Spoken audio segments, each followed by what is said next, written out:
Now we want to introduce some notation and a definition of sorts for what we mean by a limit of a function.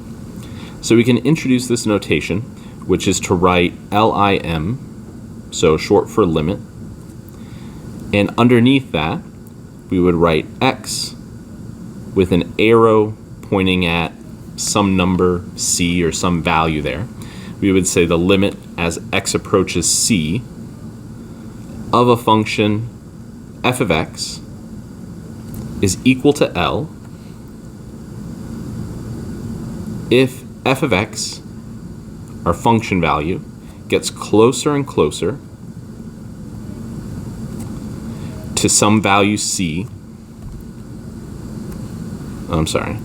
to a value L, as x gets closer and closer to that value c that's in our limit statement.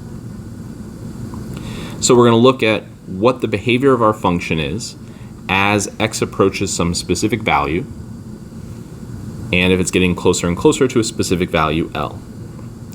We can talk about one-sided limits, which we would write as the limit as x approaches c from the right, that plus that we kind of write like an exponent, c raised to the plus power. It's not really how we say that, but that's what it looks like. We would read that as the limit as x approaches c from the right-hand side of f of x would be our right-hand limit. And then we could write the limit as x approaches c from the left-hand side, where we would put a minus sign or a negative sign in that exponent spot. So we have the limit as x approaches c from the left of f of x. And then we have a theorem that combines these concepts and is going to help us with answering a lot of limit questions. This theorem tells us that the limit as x approaches c of f of x is equal to some value L.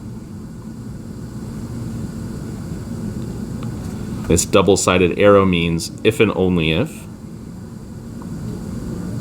the limit as x approaches c from the right-hand side of f of x is equal to the limit as the limit as x approaches c from the left-hand side of f of x are both equal to L. That double arrow in the middle means this relationship goes both directions.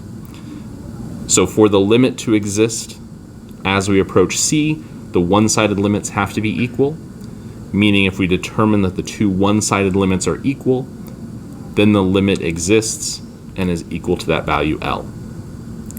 Next, we'll skip back up to that graph we were looking at first and apply some of this limit notation and this limit concept to looking at those different points.